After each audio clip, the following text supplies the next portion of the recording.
Update. My friend Loyalty tested my wife without my knowledge, and she failed. I feel done with them both.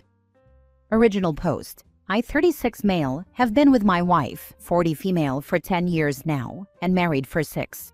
I thought we were really happy. She has a child from a previous relationship. The dad is not in the picture, and I have taken on that role. We both work, me full-time, her part-time. We live a good life, holidays abroad every few months, no real financial worries, both in pretty good shape, and plenty of love, affection, and sex between us. I thought we'd be together forever. On to my friend 35 male.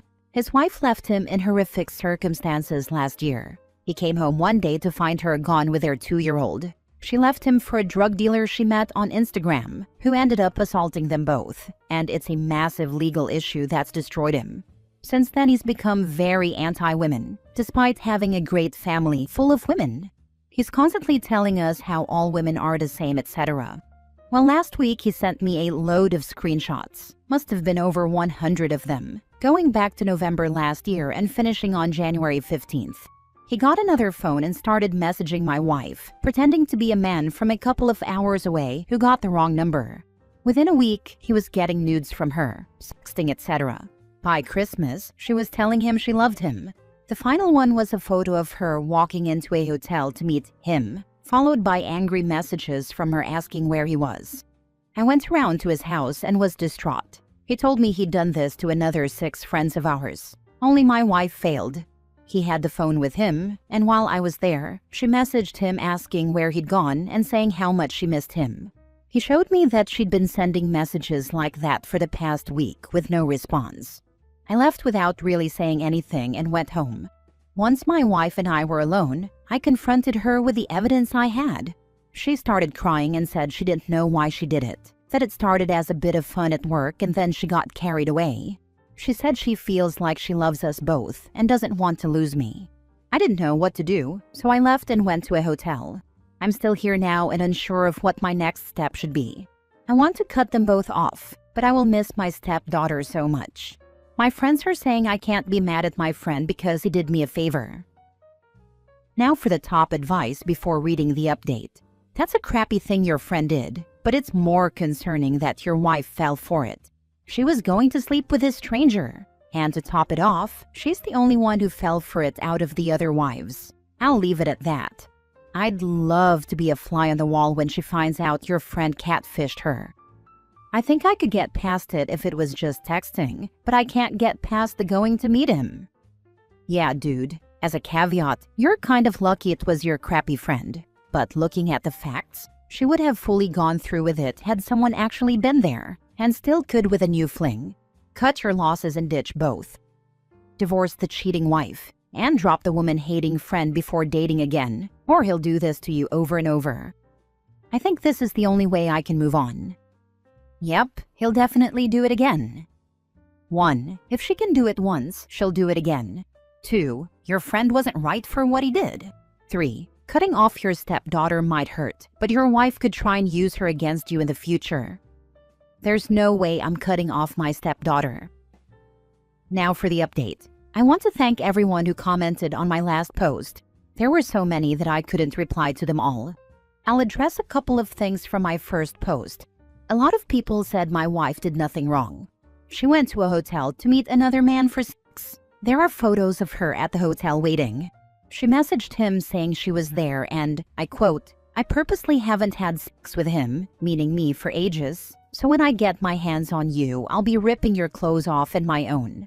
Followed by messages asking where he was. Even a week later, when he stopped replying, she was still saying she missed him and sending pictures of herself saying how much she still wanted him. A few people said my friend wasn't catfishing her and that he was sending photos of himself and she knew. My friend is white and dumpy. The pictures were of a black adult film star stolen from his Twitter. Now on to the update. First and most importantly, I met my stepdaughter yesterday. We met at a park, and when we saw each other, we both started crying and just hugged for 5 minutes. Every memory of her from when I first met her went through my head, and I didn't want to let her go for fear of never hugging her again. We sat on a park bench, and the first thing she asked was what happened. She's 15, and I didn't see a reason to lie. I said her mom got catfished, fell for it, and had been having an online affair for a few months, and that she told another man she loved him. I left out the nudes and the hotel part. My stepdaughter said her mom had told her that all she had done was message an old friend, and that I got jealous, but she said she knew I wasn't like that. Her aunt, my wife's sister, had told her that her mom had cheated, and that I had done nothing wrong. I told her I have hundreds of screenshots but wouldn't show them to her. She begged to see one so she could know. I tried to find a non-sexual one and showed her the message where her mom said, "I love you more after 10 weeks than I do him after 10 years. My stepdaughter was as horrified as I was and just said, "Oh my God." After that, we sat and talked for a couple of hours about everything. She said she still wants me as part of her life, and that when I get my own place, she'll be over all the time. She said I'm still her dad and always will be, even after I told her I plan to divorce her mom. She said her aunt and grandma both encouraged her to stay in touch with me because she told them she was scared I didn't want her anymore. I told her nothing could be further from the truth. I gave her a lift back home, and we've been texting nonstop since, sending stupid videos to each other. She said her grandma told her we can use her kitchen to bake together again, so we're doing that later today. As for my wife and my friend, I've told my wife I want a divorce, which caused a barrage of texts and phone calls that I ignored. I've told my friend I want low contact with him, but I did ask why he didn't stop once he got nudes. He said, "Because you don't get jealous, and I thought you'd probably just find it funny," which is probably true. If she told me a wrong number was texting her, I probably would have said to flirt with it for a laugh. I do understand people's point when they say I shouldn't be mad at him, because if it wasn't him, it would have been someone else. But he did target her insecurities. He knew she was insecure about her height, and said things like, "First time I finally meet an Amazonian woman at a bar and we have a good time, she gives me a false number." He also knew she struggles with having an athletic build and mentioned that his ideal woman would be tall and strongly built, and that he doesn't get the trend for short women with big boobs and bums. But at the same time, she's a detective for the police force and should have recognized she was being played. Sorry it's not an exciting update. Thank you for loving that little girl the best way you can. It is not her fault. My heart hurts for her and you. It's not hard to love. She's incredible. My life is better with her in it. Well, I'm glad that, at the very least, your daughter and in-laws are on your side in this. Your sister-in-law not lying to her niece is an example of a woman with integrity. Your mother-in-law offering her kitchen so you can spend time together baking is an example of a maternal figure who cares about her granddaughter above all else. I hope you get your divorce and use your village to stay involved in your daughter's life. Your friend and soon-to-be ex-wife are both POS, insecurities or not. But you're young and still able to start over someday while keeping the most important people in your life around. Overall, your future seems brighter now than it did on D-Day. Keep moving, soldier. Thank you. Her family have been terrific with me, to be honest. Next story. Am I the a-hole for still wanting a divorce even after couples counseling? I, 31 male, have been with my wife, 28 female, for 7 years, and we have one child together, a 3-year-old son. Ever since we had our child, I became a stay-at-home parent, since she had a job that paid more and daycare is too expensive to afford. I don't mind staying home with our kiddo, and even then I was working part-time for some extra cash.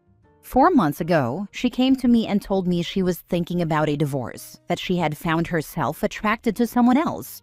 When she told me, it hurt a lot. I was working whenever I had free time and was the only one who ever really cleaned the house. So maybe I was neglecting her in some way with how little time I had between work, cleaning, and taking care of our child.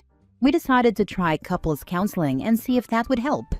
While we were waiting for this to happen, she continued to hang out and spend time with the person she was attracted to, even after I told her how it didn't make me feel good that she chose to spend time with this guy when we already had so little time together.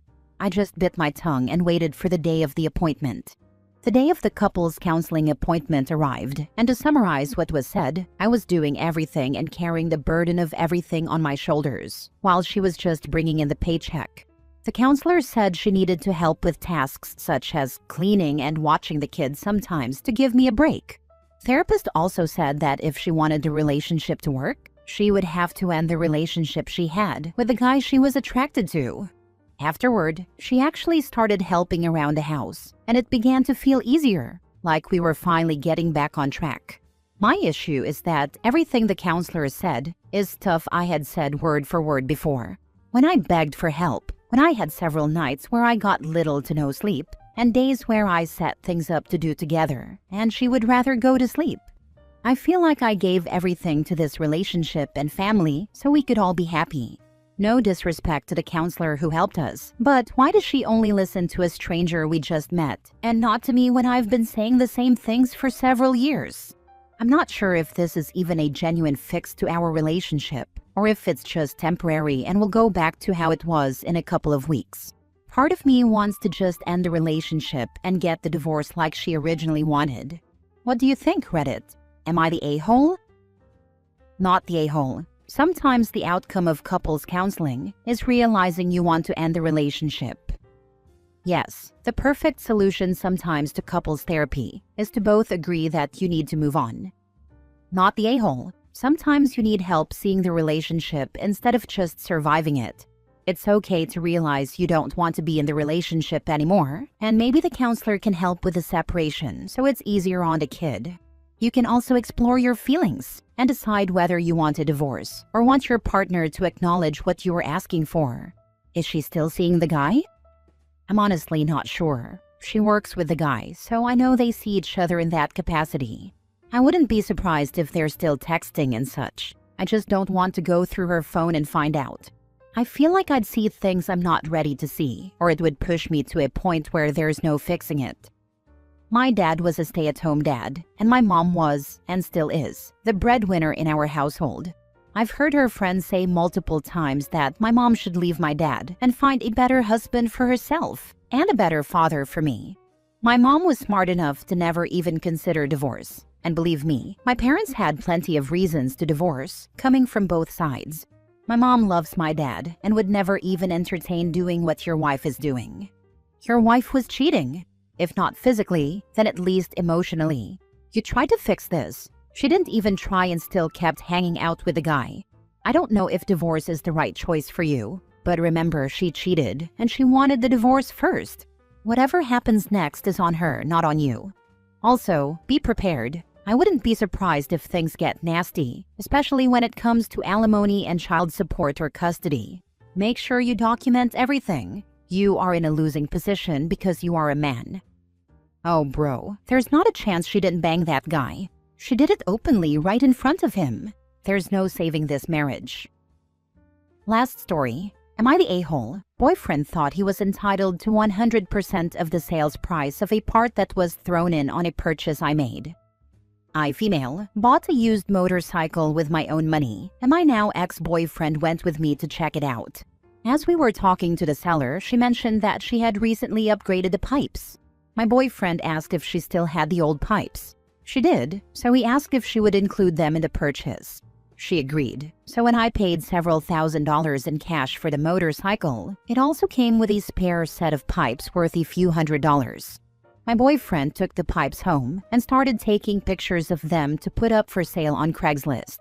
I said that was good thinking on his part to ask for the pipes and that I would be happy to give him a cut of the sale.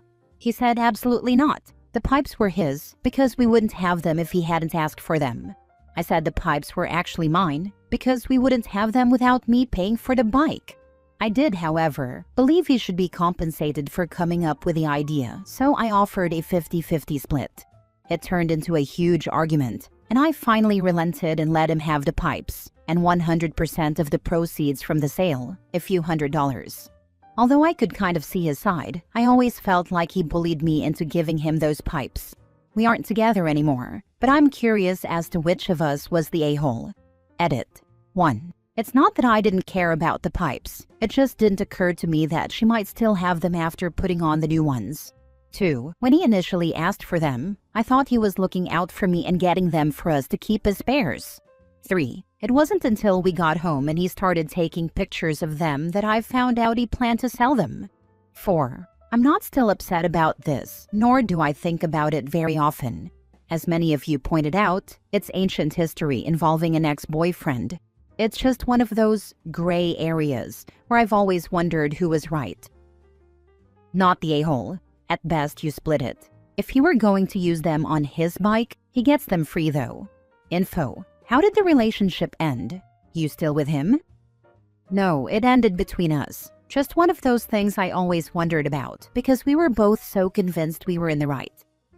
I think you dodged a bullet. Not the a-hole. You wouldn't have had the pipes to sell without his negotiating. He wouldn't have had the pipes to sell without your purchase of the motorcycle.